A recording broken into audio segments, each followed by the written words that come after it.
Баршаңызға сәлем, тәтті тоқаш, яғни булочки дайындаймыз. Жылы сүтке шекер, ашытқы салып араластырып, бетін жауып 15 минутқа қалдырамыз.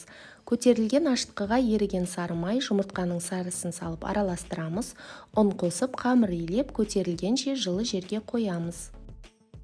Салмасына сүзбені жақсылап еземіз. Шекер салып араластырамыз.